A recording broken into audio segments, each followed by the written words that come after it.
오늘 성경은 우리에게 자신의 형을 피해 달아나던 야곱이 하나님을 만난 이야기를 합니다.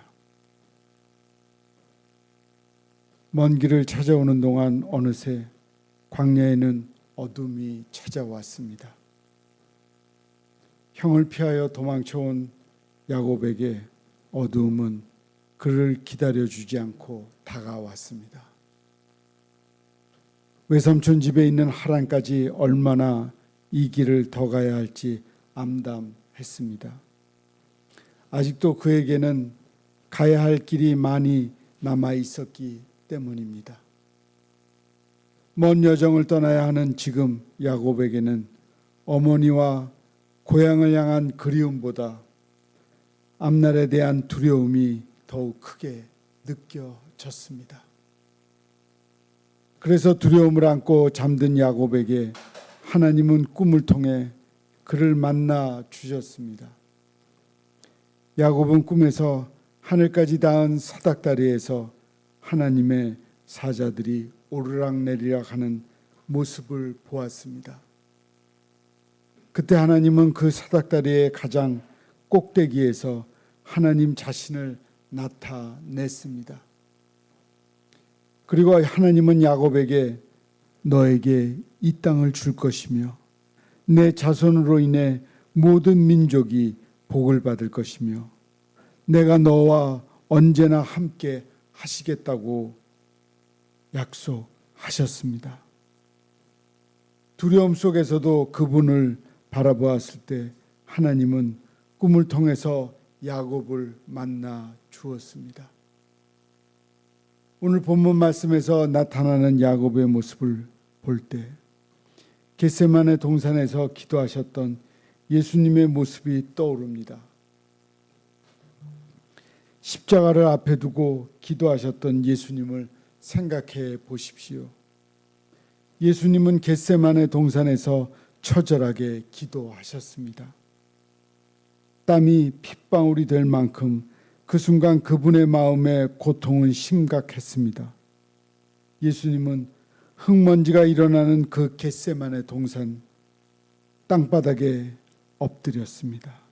그리고 하나님을 향해 절규하셨습니다. 그 순간 두려움과 고통으로 예수님은 신음하며 기도하였습니다. 그날 밤 예수님은 이렇게 기도하셨습니다.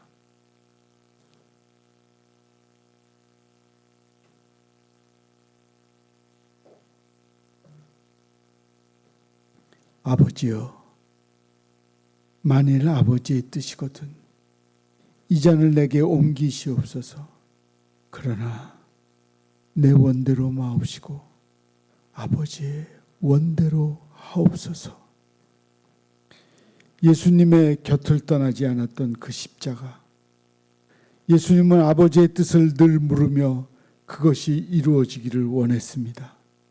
그러나 하나님 아버지께 그 뜻을 물으면 물을수록 더 선명하게 보여주셨던 그 십자가, 그것이 무엇을 의미하며 그것이 얼마나 큰 고통을 안겨주며 십자가의 마지막이 무엇을 남기는지 너무나 잘 알고 계셨습니다. 그래서 십자가는 주님에게 너무나 짙고 무거운 두려움을 가져다 주었습니다. 이처럼 우리 주님은 두려움과 고통 앞에서 솔직하셨습니다. 하나님 앞에 그분의 고통과 두려움을 다 고백하였습니다. 괜찮은 듯 내색하지 않으시고 있는 그대로 하나님 아버지 앞으로 나아가셨습니다. 그러나 주님의 이 모습은 우리에게 하나님께 우리가 어떻게 나아가야 하는지를 깨닫게 합니다. 두려움이 올 때 우리는 두렵지 않은 척 웃을 필요가 없습니다. 두려움을 가지고 나의 연약함을 가지고 하나님께 나아가야 합니다. 이것은 우리에게 주어지는 은혜요, 복음입니다. 두려움의 순간에 하나님께 두렵다고 말씀드리십시오. 왜 내게 이런 두려움이 오게 되었는지 그 상황을 자세히 말씀드리십시오. 직장 문제 때문에 어렵다고 말씀하십시오. 우리 주님은 우리가 두려움 가운데 있을 때 우리를 책망하는 분이 아니십니다.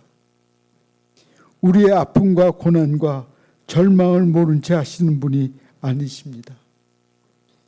주님은 우리가 두려움을 가지고 나아갈 때, 아픔과 고난과 절망을 가지고 주님께 나아갈 때 그 모든 기도를 들으시고 우리를 위로하시며 우리에게 도움의 손길을 주시는 분이십니다.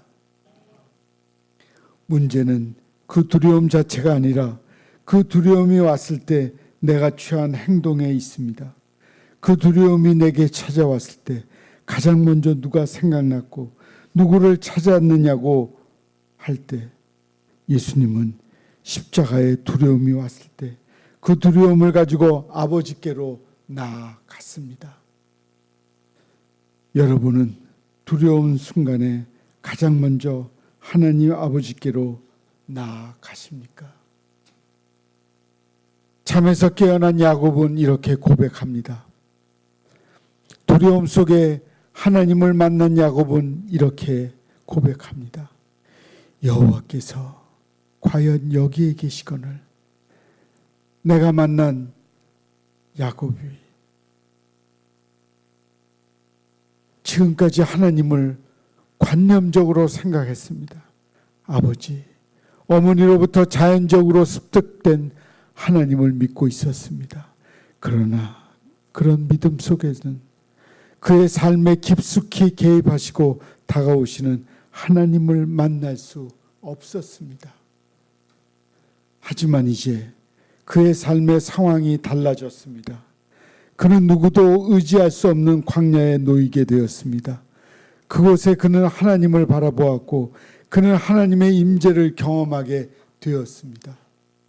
이제 그는 습득된 관념의 신이 아닌 내 삶에 임재하시는 살아계신 하나님을 체험하였습니다.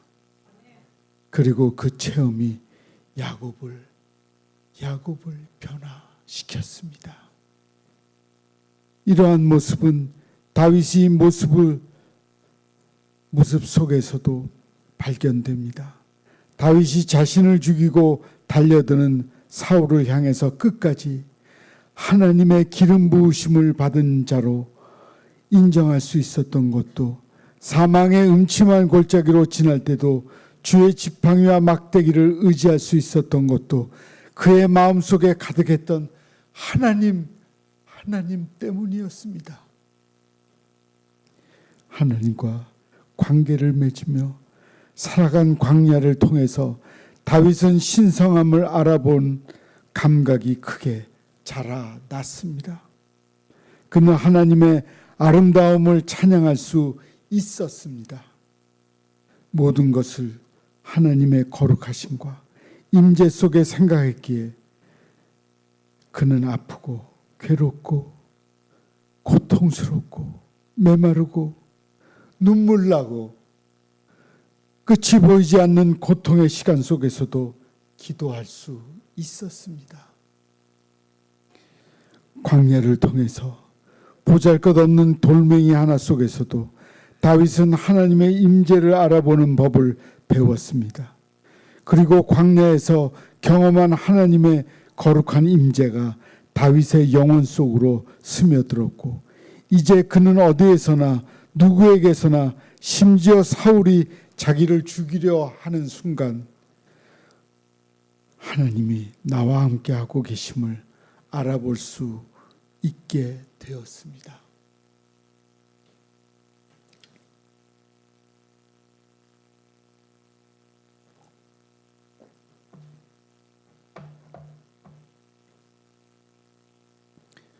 어떤 미국인 목사에게 어떤 사람이 편지 한 통을 보내왔습니다. 그 편지 속에는 지난 18년의 시간이 고스란히 담겨 있습니다. 이 남자는 결혼해서 아기를 갖게 되었습니다. 그러나 그 아기는 많은 선천적인 결함을 가지고 태어났습니다. 아기가 태어났을 때 의사는 희망을 갖지 말라고, 오늘 밤을 넘기지 못할 것이라고 했습니다. 그 사람은 간절히 기도했습니다. 하나님, 저는 왜 하나님이 저에게 1.6kg 밖에 되지 않은 채 3달이나 일찍 태어난 조사나, 그것도 왼쪽 다리는 허벅지까지만 있고 오른손은 기형이고 폐에도 손상이 있는 이 아이를 주셨는지 모릅니다. 그러나 제발 지금 이 아기를 데려가지는 말아 주십시오. 하나님은 이 기도를 듣고 응답하셨습니다. 아기의 상태가 호전되어 몇 달 후에 퇴원을 했습니다. 그러나 수년 동안 이런저런 수술을 위해서 병원을 들락날락했습니다. 허벅지까지만 있는 아이 왼쪽 다리가 자랄 때마다 뼈가 살을 뜯고 나와서 그것을 깎아야만 했습니다. 아들이 겪는 고통을 보면서 그 아버지는 미칠 것만 같았습니다.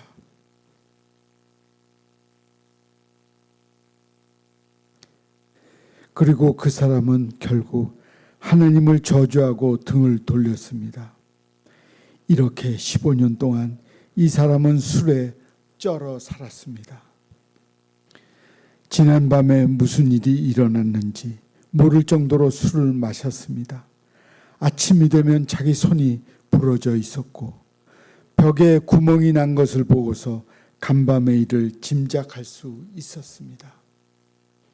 그러던 오늘 주일 아침, 이 남자는 침대에 누운 채 자신이 얼마나 한심한 남편이며 아버지인지를 생각하다가 총을 꺼내 입에 물고 방아쇠를 당기기로 마음 먹었습니다.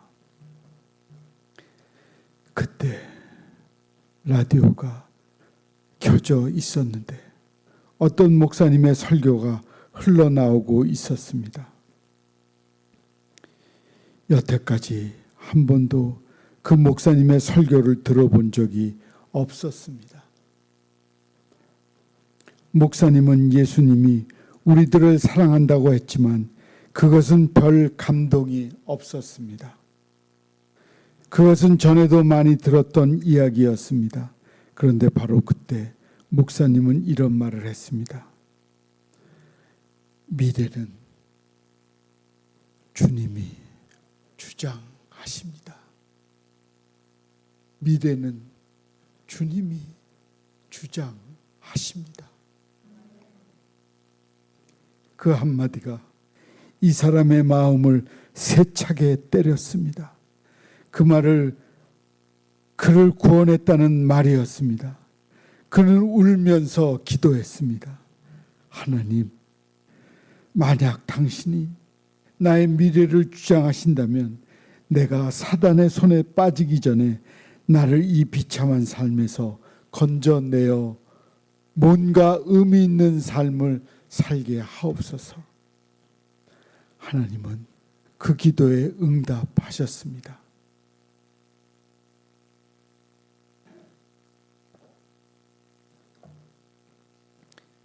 그 남자의 아들은 중학교 2학년 때 미국의 동부지역 수학 경시대회에서 3등을 해서 주지사로부터 상장을 받고 볼티모어에 있는 존스 호킨스 대학으로부터 장학금을 받았습니다. 지금은 고3인데 얼마나 많은 일들로 자신들을 놀라게 하는지 모른다는 내용이었습니다. 그 편지의 마지막에는 자신을 구원했던 그 말씀을 기록하고 있었습니다. 미래는 주님이 주장하십니다. 미래는 주님이 주장한다는 말이었습니다.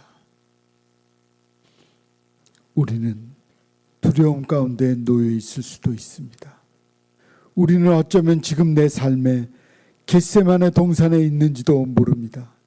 그러나 그 겟세마네 동산을 피하지 마십시오. 내 영혼에서 땀이 흘러 핏방울이 되더라도 나보다 앞서 피땀을 흘리신 그분이 계심을 잊지 마십시오. 그리고 기도를 하십시오. 내 앞에 있는 산이 얼마나 크고 높은지 재지 말고 두려워하지 말고 그 산을 옮길 수 있는 능력을 가진 주님에게 말씀을 드리십시오. 꿈에서 하나님을 만난 야곱은 간밤에 베개를 삼았던 돌을 가져다가 기둥으로 세우고 기름을 붓고 그곳의 이름을 하나님의 집이라고 불렀습니다. 그곳을 하나님이 계신 곳, 하나님이 나를 만나 주신 곳이라고 고백합니다.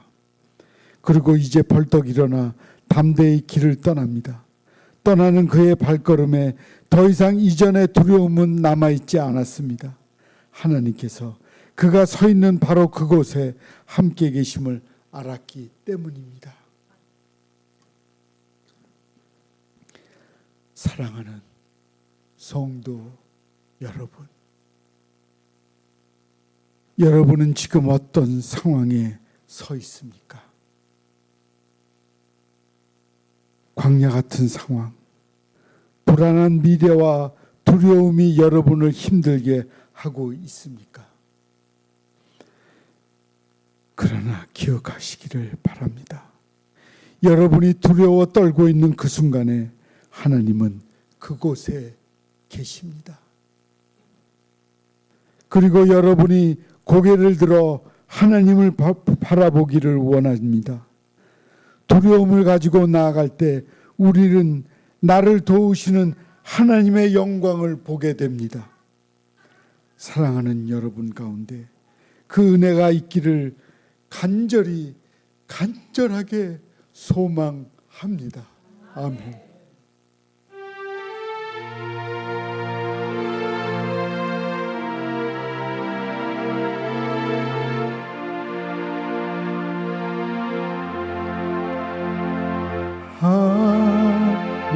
하나님께로 더 가까이 갑니다.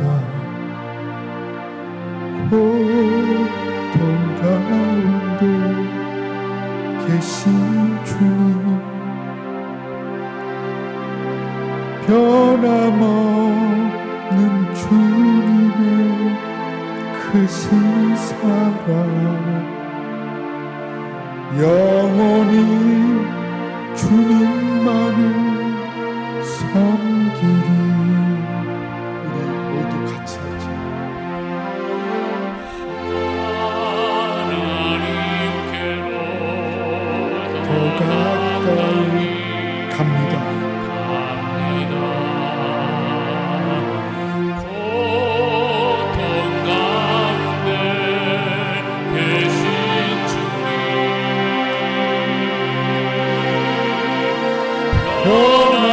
변함없는 주님의 크신 사랑,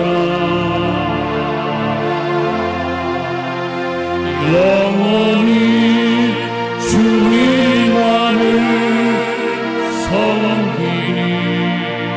하나님께로 더 가까이 갑니다. 하나님께로 더 가까이 갑니다.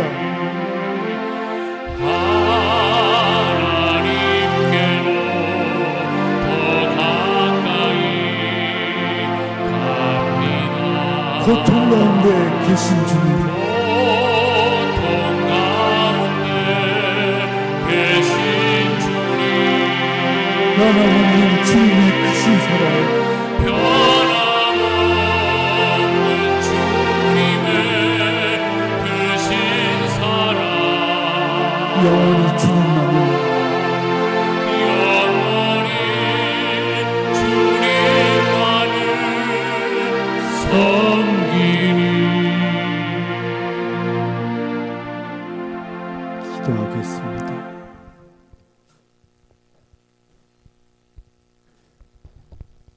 우리는 하나님의 자녀들입니다. 우리가 고통 가운데 있을 때 간절히 찾는 분이 하나님이었는데 그것이 진정으로 최고의 고통의 순간이 아니었습니다. 진정으로 고통의 시간이 우리 곁으로 찾아오면 우리가 진실하게 하나님을 찾게 하옵소서. 우리를 도우시고 우리를 구원하실 분은 하나님 한 분밖에는 없습니다. 하나님을 찾아서 주님 때문에 살아날 수 있는 그 길을 열어 가십시오. 그렇게 우리가 살아가게 될 것을 믿사옵고 예수님의 이름으로 기도합니다. 아멘. 샬롬 샬롬 샬롬 샬롬 샬롬 샬롬 내니 두려워 말아라 나의 아들 나의 딸아 안심하라 샬롬 샬롬 샬롬 샬롬 샬롬 샬롬 나의 평안을 주노라 세상과는